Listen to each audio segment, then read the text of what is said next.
হিচাপে তেখেতে কিছু কথা বতৰা কৈ ভাৰতীয় নাগৰিকক হাৰাশাস্তি কৰি আহিছে। এই বিষয়ে আমি সবিশেষ আমাৰ সন্মানীয় সাংসদ ৰকিবুল হুছেইন ডাঙৰীয়া আপোনালোকৰ ওচৰত বক্তব্য ৰাখিব। তাৰ পূৰ্বে মই আমাৰ মুখপাত্ৰ জ্যেষ্ঠ মুখপাত্ৰ নিৰেন বৰা ডাঙৰীয়াক আইনগত দিশত কিছু কথা বক্তব্য আগবঢ়াবৰ কাৰণে অনুৰোধ জনাইছোঁ। আৰু আমাৰ লগত দুজনকৈ বিধায়ক উপস্থিত আছে, তেখেতসকলকো আমি আদৰণি জনাইছোঁ। সন্মানীয় আজি উপস্থিত থকা সাংবাদিক বন্ধু বান্ধৱীসকল, আপোনালোকে সকলোৱে জানিছে যে এইকেইদিন আমাৰ অসমৰ সন্মানীয় মুখ্যমন্ত্ৰী শ্ৰীযুত হিমন্ত বিশ্ব শৰ্মাদেৱে বিদেশী বিতৰণক লৈ যি ধৰণৰ বাক্য তেওঁ ক'বলৈ ধৰিছে, যিবিলাক কথা আমি তেওঁৰ এইখিনি আপোনালোকৰ মাধ্যমেদি আমি যিবিলাক শুনিছোঁ বা দেখিছোঁ, সকলোখিনি আমি ভাবোঁ সুপ্ৰিম কোৰ্ট তথা হাইকোৰ্টৰ আইনৰ যিবিলাক জাজমেণ্ট আছে এইবিলাকৰ গণ্ডিৰ বাহিৰত তেওঁ কৈ আছে। গতিকে সেই বিষয়ে আমি আজি আমাৰ মাজত উপস্থিত থকা আমাৰ সকলোৰে সন্মানীয় প্ৰাক্তন মন্ত্ৰী তথা সাংসদ শ্ৰীযুত ৰকিবুল হুছেইন ডাঙৰীয়া ছাৰ আছে। তেখেতে আজি এই বিষয়ে গোটেইখিনি আপোনালোকৰ মাজত পুংখানুপুংখভাৱে জনাব, আৰু তাৰ কাৰণে মই তেখেতক অনুৰোধ কৰিছোঁ তেখেতে যাতে এই বিষয়ে। সাংবাদিক বন্ধুসকল, আজিৰ এই সংবাদমেলত মোৰ সৈতে আছে অধিবক্তা নিৰেন বৰা, মাননীয় বিধায়ক ৰহিম আহমেদ চুবান আলী চৰকাৰ, বেদব্ৰত বৰা, ৰাতুল কলিতাকে প্ৰমুখ কৰি আমাৰ কংগ্ৰেছৰ নেতৃবৃন্দ আৰু মহন্ত আৰু কেইবাজনো আমাৰ সাংবাদিক বন্ধু, আমাৰ ঋতুপৰ্ণ কোঁৱৰ আছে আৰু সাংবাদিক বন্ধুসকল, নিৰেন বৰাই কোৱাৰ দৰে অসমত এচাম লোক আছে যি লোকসকলে নিজৰ ব্যৰ্থতা ঢাকিবৰ বাবে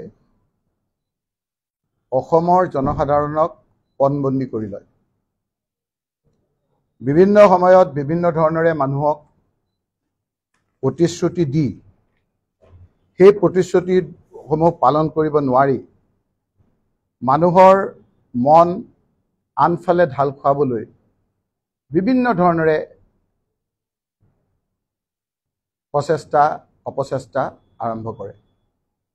যিটো সময়ত সাধাৰণ মানুহে ভাত কাপোৰৰ সমস্যা লৈ জীয়াই থকাৰ সংগ্ৰামক লৈ ত্ৰাহি মধুসূদন দেখিছে, সেই সময়ত এচাম লোকে আমাৰ মাজত কিছু ধুমুলি কুঁৱলী পৰিৱেশৰ সৃষ্টি কৰি কেৱল ৰাজনৈতিক মুনাফাৰে সাধাৰণ মানুহক বিপথে পৰিচালনা কৰিব বিচাৰিছে। সেয়েহে আমি সেইসকলৰ জালত ভৰি নিদি নিৰেন বৰা অধিবক্তাই কোৱাৰ দৰে আইনগত কিছু কথা মাননীয় মুখ্যমন্ত্ৰী শ্ৰীযুত হিমন্ত বিশ্ব শৰ্মা ডক্টৰ ডাঙৰীয়াই বিভিন্ন সময়ত যিধৰণেৰে কেইদিন উক্তি দিছে, তাৰ কেইটামান দিশৰ ওপৰত আপোনালোকৰ যোগেদি ৰাইজক জনাব বিচাৰিছোঁ, আলোকপাত কৰিব বিচাৰিছোঁ। বহু সময়ত দেখা যায় যে কিছু মানুহে কিছু সমস্যা জীয়াই ৰাখিব বিচাৰে। যেতিয়াই কিছু সমস্যা সমাধান হোৱাৰ পথত আগবাঢ়ে, সেই সমস্যা সমাধান হৈ গ'লে তেওঁলোকৰ অসুবিধা হোৱাৰ পৰিপ্ৰেক্ষিতত এই সমস্যাবিলাক জীয়াই ৰাখিবলৈ বিচাৰে। উদাহৰণস্বৰূপে যে অসমৰ বিদেশী বিতৰণৰ যি সমস্যা, সেই সমস্যা যেতিয়াই সমাধান হোৱাৰ পথত আগবাঢ়ে তেতিয়াই এচামে বিদেশীৰ পক্ষ লয় আৰু স্বদেশী মানুহক টাৰ্গেট কৰে, আৰু যেতিয়াই স্বদেশী মানুহক টাৰ্গেট কৰে এই স্বদেশীসকলে আইনৰ আশ্ৰয় লয়, আইনে তেওঁলোকক ৰক্ষণাবেক্ষণ দিয়ে আৰু প্ৰকৃত বিদেশীসকল বাচি যায়। আমি সদায় কৈছোঁ যে অসম চুক্তি আধাৰত 1971 চনৰ 25 মাৰ্চৰ পিছত অহা লোকসকল তেওঁলোকৰ অসমৰ পৰা দেশৰ পৰা যোৱাটো অসমৰ সকলো শ্ৰেণীৰ ৰাইজে বিচাৰে।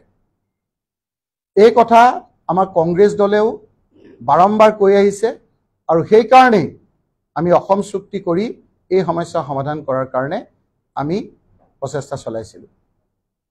বহুদিন এই অসম চুক্তি পালন কৰাৰ কাৰণে এই সমস্যা সমাধান কৰিবৰ কাৰণে NRC কৰাৰ কথা কোৱা গৈছিলে।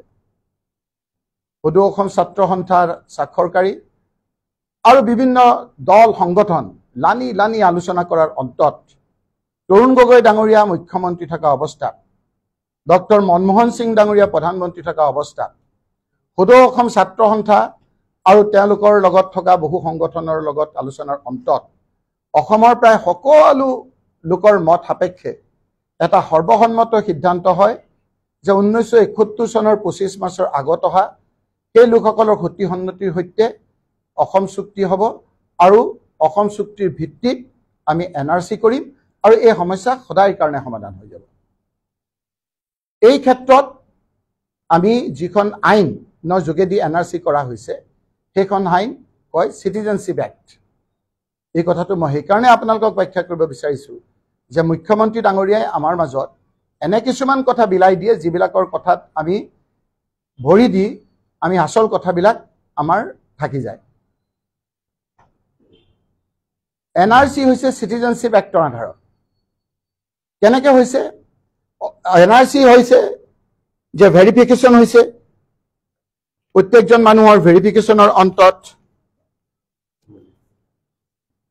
ভেৰিফিকেশ্যনৰ পিছত হিয়াৰিং হৈছে, হিয়াৰিঙৰ পিছত ফেমিলি ট্ৰী চাইছে, ফেমিলি ট্ৰী পোৱাৰ পিছত যিসকল মানুহে কাগজ দিয়ে তাক বেক হেণ্ড ভেৰিফিকেশ্যন বুলি কয় আইনগত ভাষাত। বেক হেণ্ড ভেৰিফিকেশ্যন মানে যিসকল মানুহে কাগজবিলাক দিছে সেই কাগজবিলাক সত্য নে অসত্য চাবৰ কাৰণে সেই অফিচবিলাকত পঠিয়ায়। এই গোটেই প্ৰচেছটো হৈ যোৱাৰ পাছত সুপ্ৰিম কোৰ্টে, মাননীয় সুপ্ৰিম কোৰ্টে, উচ্চতম ন্যায়ালয়ে তাক মনিটৰিং কৰিছে। এই মনিটৰিং কৰাৰ পাছত 31 আগষ্ট 2019 তাৰিখে NRC প্ৰকাশ পায়। NRC প্ৰকাশ পোৱাৰ পাছত কোনে মিঠাই খাইছে কি খাইছে সেই সকলো আপোনালোকে জানে, সেইবিলাক কথা মই ক'ব খোজা নাই। যেতিয়া আইনগত দিশত NRC ঘোষণা কৰিলে তাৰ লগে লগে government of India, ministry of home এফেয়াৰ্ছে তেওঁলোকে ঘোষণা কৰিলে যে persons left out of NRC final list not to be detained under any circumstances till they exhaust all remedies available under law. Such persons to continue to enjoy all rights as earlier, like any other citizen, that is right of employment, education, property, etc. কোনে দিছে? এটো DIPR আসামৰ যোগেদি হৈছে DG North East Ministry of Home Affairs। যিখিনি মানুহ অন্তৰ্ভুক্ত হল সেইখিনি কথাটো কৈছে, যিখিনি লেফ্ট আউট হল সেই মানুহখিনিৰ কথাও কৈছে যে তেওঁলোকে সকলো যেতিয়ালৈকে তেওঁলোকৰ আইনগতভাৱে তেওঁলোকে নিজে এপ্লাই কৰি তেওঁলোকে নিজেই নাগৰিক হয় নে নহয় সেইটো পৰীক্ষা চূড়ান্ত নহব, তেতিয়ালৈকে তেওঁ নাগৰিকত্বৰ সকলো সুবিধা পাব। কি পাব সেইখিনিও দিছে যে শিক্ষাৰ ক্ষেত্ৰত পাব, তেওঁলোকে প্ৰপাৰ্টি ক্ষেত্ৰত পাব, চাকৰি বাকৰিৰ ক্ষেত্ৰত পাব। এই কথাখিনি গভৰ্ণমেণ্ট মিনিষ্ট্ৰী অফ হোম এফেয়াৰ্ছে 2 ছেপ্টেম্বৰ 3:55 তেওঁলোকে ঘোষণা কৰিছে 2019। তাৰ পিছতে আকৌ এক্সটাৰ্নেল এফেয়াৰ্ছ মিনিষ্টাৰে কৈছে যে মিনিষ্ট্ৰী অফ এক্সটাৰ্নেল এফেয়াৰ্ছে কৈছে যে on 2/9/2019 the Ministry of External Affairs released an official statement which unequivocally stated that the office of the state coordinator NRC Assam released a press statement on the publication of final NRC as on 31st August 2019. It has been further stated in the official statement that the updating of NRC is a statutory, transparent, legal process mandated by the Honorable Supreme Court of India. For those who are not in the final list will not be detained and will continue to have all rights as before till they have exhausted all the remedies available under law. They will not be deprived of any rights of entitlements which they have enjoyed before. Eta dile Home Ministry, eta dile External Affairs Ministry. Okol hekhini nohoy, ei kotha jetia rashtrosangot uthile, rashtrosangot tetia the United Nations High Commissioner for Human Rights, Michael Bachelet, in her opening statement on 9/9/2019 in 42nd session of the United Nations Human Rights Council, UNHRC, in Geneva, Switzerland, said the recent National Register of Citizen verification process in the Northeast India state of Assam has caused great uncertainty and anxiety with some 1.9 million, that means 19 lakhs about. The Secretary East in the External Affairs Minister Government of India defending the National Register of Citizen NRC in the state of Assam on 10/9/2019 in 42nd session of the UNHRC said that NRC is a statutory, transparent, non-discriminatory legal process mandated and monitored by the Supreme Court of India. Any decision that is taken during the process of its implementation will comply with Indian law and will be consistent with India's democratic traditions. Eta dile Ministry of Home Affairs, Ministry of External Affairs, tar pisode rashtrosangotu External Affairs iste ei kotha kini kole. Etia kotha hol je ei je ainkhon ei ainkhon ki ain amar ya jane apnaloke je kisuman central ain thake kisuman state ain thake ekon totally central ain central act janeko Election Commission of India election kora samoyot gutei kam khini kore aru yar election nor officer bilakok telokor odinor officer banai tete Election Commission of India officer hoy ঠিক তেনেকে নিৰ্ধাৰিত এই কামবিলাকত যেতিয়া NRC সময়তে হওক বা অন্যান্য ক্ষেত্ৰতে হওক মিনিষ্ট্ৰি অফ হোম এফেয়াৰ্ছে বা এক্সটাৰ্নেল এফেয়াৰ্ছে যেতিয়া তেওঁলোকৰ ষ্টেট গভৰ্ণমেণ্টৰ কোনো এমপ্লয়ীক লগায় সেই সময়খিনিত তেওঁলোকৰ অফিচাৰ হয় কিন্তু তেওঁলোকৰ নিজা একো নাথাকে as per the guideline of the central government তেওঁলোকে এই কথাবিলাক কৰিব লাগে এতিয়া কথাটো হ'ল আচলতে যে মুখ্যমন্ত্ৰী ডাঙৰীয়াই যিবিলাক অসংলগ্ন কথাবিলাক কৈ আছে এই কথাবিলাকত তেওঁ কৰবাত বিজেপিৰ লগত বেয়া পাই পেলাই মিনিষ্ট্ৰীৰ লগত কনফ্লিক্ট হৈছে নেকি কাৰণ মিনিষ্ট্ৰি অফ হোম এফেয়াৰ্ছৰ বিৰুদ্ধে কৈ আছে তেওঁ মিনিষ্ট্ৰি অফ হোম এফেয়াৰ্ছে এখিনি লিগেল ৰাইট দিছে আৰু তেওঁ কৈ আছে যে এনআৰচি ইয়াত নহব কৰবাত এক্সটাৰ্নেল এফেয়াৰ্ছ মিনিষ্টাৰৰ লগত তেওঁ মনোমালিন্য হৈছে নেকি কাৰণ এইখনটো চেণ্ট্ৰেল এক্ট এইখনটো ষ্টেট এক্ট নহয় আৰু তেওঁ নিজৰ মাজতে অলপ কনফ্লিক্ট হৈছে নেকি মই মনত পেলাই দিব বিচাৰিছো কেইদিনমানৰ আগত যেতিয়া ডিলিমিটেশ্যন হ'ল ডিলিমিটেশ্যন সময়ত যেতিয়া আমি সকলো বিৰোধী পক্ষই কলো যে 2001 সেন্সাস মতে হ'ব নালাগে একচনৰ লেটেষ্ট সেন্সাস হৈছে 2011 সেন্সাস 2011 সেন্সাস মতে হ'ব লাগে কাৰণ at the time of delimitation যেতিয়া অল ওভাৰ ইণ্ডিয়া হৈছিলে তেতিয়া আমি এটা যুক্তি দিছিলো যে 2000 এনআৰচি নোহোৱালৈকে কৰিব নালাগে সকলোৱে ক'লে আমি সেইকাৰণে ক'লো যে এনআৰচি হৈ গ'ল এনআৰচি হোৱাৰ পিছত আমি ক'লো যে 2011ত আহক এতিয়া লেটেষ্ট সেন্সাস আছে তেতিয়া মুখ্যমন্ত্ৰী ডাঙৰীয়াই যুক্তি দিলে যে এই মেটাৰটো সেটেল হৈ গ'ল এই সকলটো স্বদেশী এই লোকসকলটো ভাৰতীয় হবল জুৰে তেওঁ ক'লে ইলেকশ্যন কমিশ্যন অফ ইণ্ডিয়াত ইয়াত আহি তাত গৈ আপোনালোকক মই দেখুৱাই দিম বিভিন্ন যুক্তি যে it is a settle matter 2001 চনৰ সেন্সাস বৈধ, তাত থকা সকলো নাগৰিক বৈধ নাগৰিক। গতিকে সেই নাগৰিকসকলক লৈ পেলাইহে দিলে কৈছে 2011 সেন্সাস মতে হ'ব নালাগে, আৰু সেইটো বৈধতা দিলে ইলেকশ্যন কমিশ্যন অফ ইণ্ডিয়াই। আৰু সেইটো বৈধতা দি 2001 চনত মতে ডিলিমিটেশ্যন হ'ল। এতিয়া তেওঁৱে কইনাৰ বাপেক, তেওঁৱে দৰাৰ মাক, আমি কি কৰিম, কোনফালে কৰিম? তেওঁৱে কৈছিল যে 2001 চনত সেন্সাছৰ পিছত আৰু সেই মানুহখিনি বৈধ। আজি কৈ আছে NRC বৈধ নহয়, NRC মতে নহয়, তেওঁ অসম চুক্তিও তেওঁ নামানে। গতিকে এই কথাখিনি গভৰ্ণমেণ্ট অফ ইণ্ডিয়াৰ যিটো চিটিজেনশ্বিপ এক্ট, সেই চিটিজেনশ্বিপ এক্টৰ মতেহে আপোনাৰ চিটিজেনছৰ লগত কথা পাতিছোঁ, কাৰণ এইখন অকল চিটিজেন। তেওঁ এতিয়া ক'বলৈ কৈছে foreigners act. Foreigners act is total different, মই সেইটোৰ লগত মিলাব খোজা নাই। এটা হ'ল ফৰেনাৰ কোনোবা ইয়ালৈ আহিছে বৈধভাৱে অহা নাই, সেইসকলক কিবা কৰক, 1971 চনৰ লোকসকলৰ পিছত আহিছে ধৰিছে, সেইসকলৰ লগত ক'বলগীয়া একো নাই।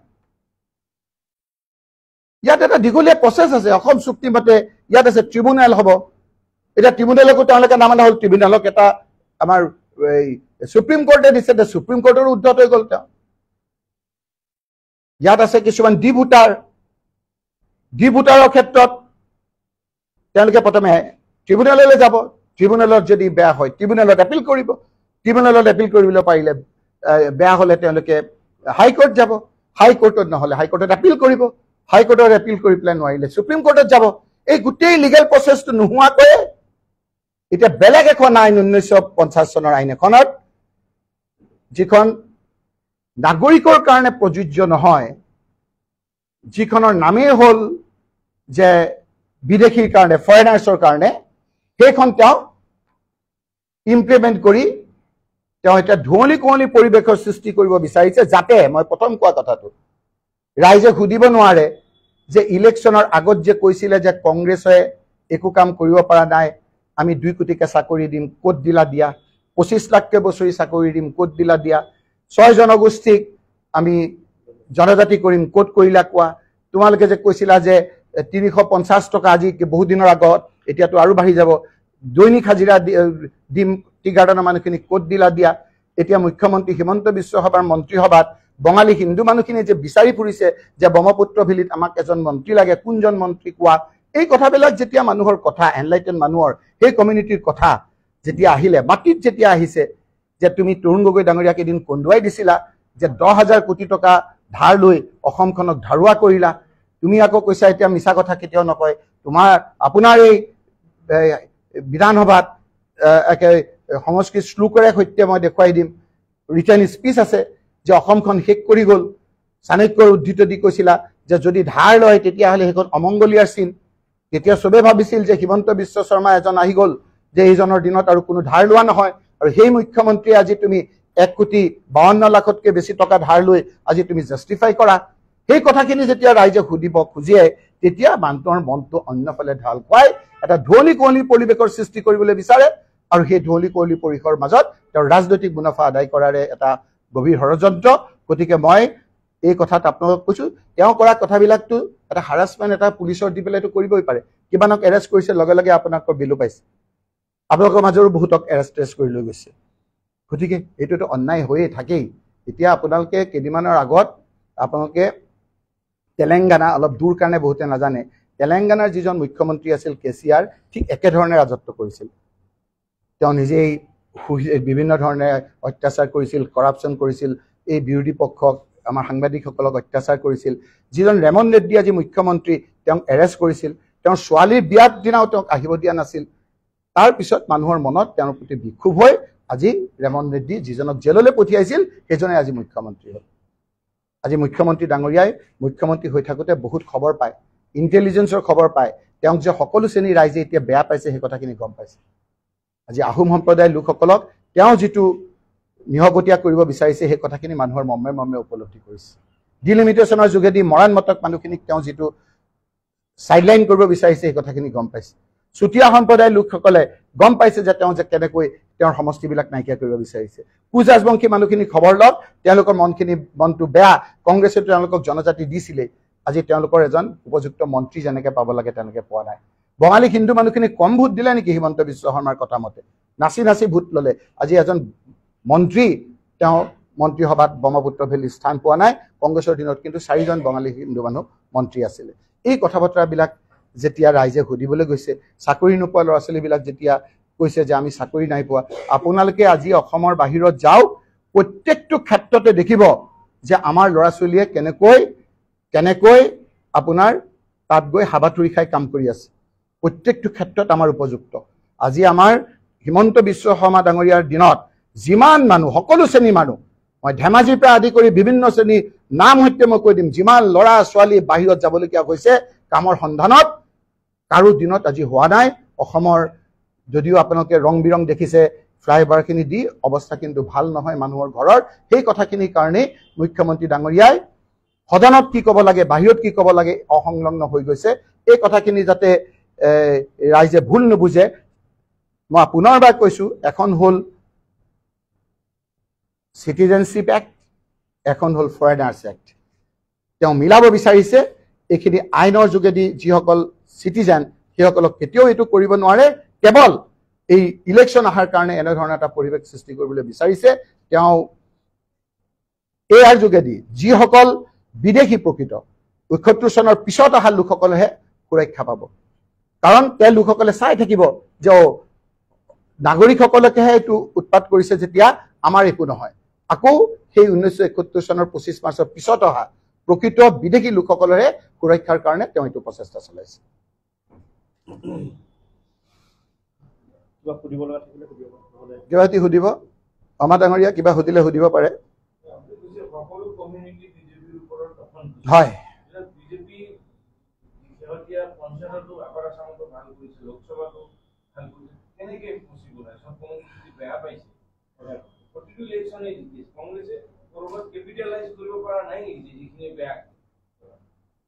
তৰুণ গগৈ ডাঙৰীয়া যেতিয়া মুখ্যমন্ত্ৰী আছিল, 26,000 ৱাৰ্ড আছিল।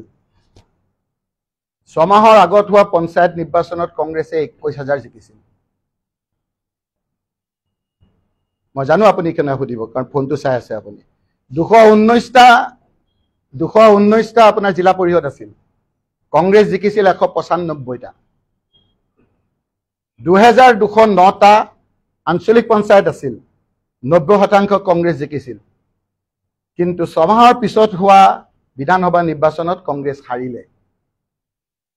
গতিকে পুলিচ মিলিটাৰী আদিৰে election party in power, party আপুনি গভা গপ ক'ব। প্ৰশ্নটো সোধা নাই জানো? উত্তৰটো ক'ব দিয়ক। আপুনি আকৌ কিবা সুধিব দিছে নেকি? মোক ক'ব দিয়ক, আপুনি প্ৰশ্নটো সুধিছে মোক। পাৰ্টি ইন পাৱাৰ, বাকী ইলেকশ্যনবিলাকত মানুহৰ পণ বন্দিটো এতিয়াওতো কৈ আছে যে চাকৰি দিম। মানুহে ভাবিছে শেষৰ দিনা দি যাব। এতিয়াও কৈ আছে যে 25 লাখকে মই চাকৰি দিম। কৈছিল নে নাই যে 10,000 কোটি টকা ধাৰ লৈ 10,000 টকা ধাৰ লৈছে তৰুণ গগৈয়ে শেষ কৰি দিলে অসমত? কৈছিল নে নাই? কওক নাই কোৱা বুলি। মিছা কথা কৈছে, বিধানসভাত কৈছিল। আৰু আজি কৈছে 1,25,000 কোটি টকা ধাৰ লোৱাটো জাষ্টিফাই কৰিছে। কৈছিল নে নাই? ধাৰ লৈ পেলাইতো মুখ্যমন্ত্ৰী নালাগে, চৰকাৰ নালাগে, ৰবটক সোমোৱাই দিলেই হ'ল। আজিকালি যি আমাৰ টেকনলজি ওলাইছে, টকাটো লৈ ৰবট এটাৰ ভিতৰত প্ৰগ্ৰামিং কৰি পেলাই ওলাই দিলে, লব আপোনাৰ এই পইচাখিনি সোমাই দিলে ফ্লাইঅভাৰ, ঘৰ ধমাধম হৈ থাকিব। খালি ইনকামটো জেনুইন ইনকাম, ৰাইজৰ ওপৰত কৰ। আজি স্কুল এখন হৈছে আমি ভাল পাইছো, কিন্তু 7,000 স্কুল বন্ধ কৰিলে তাৰ উত্তৰ কোনে দিব? 7,000 স্কুল বন্ধ কৰি 10,000 মদৰ দোকান খোলাৰ উত্তৰ কোনে দিব? কওক। আৰু যদি বেলেগৰ নাই তাকে যদি কয় কিবা হ'ব।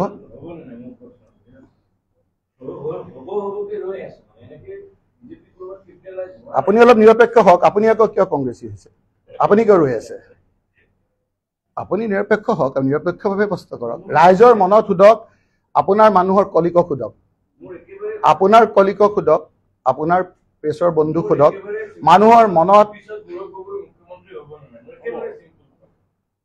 কি ক'লে? আপোনাৰ মুখত ফুল চন্দন পৰক।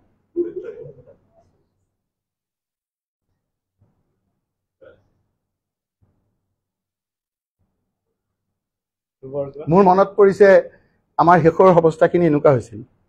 আমি আহিব আহিব ভাবি আছিলোঁ যে তাৰপিছত দেখিলোঁ নাহিলে। হ'ব, কিবা আছিল? Thank you. Thank you.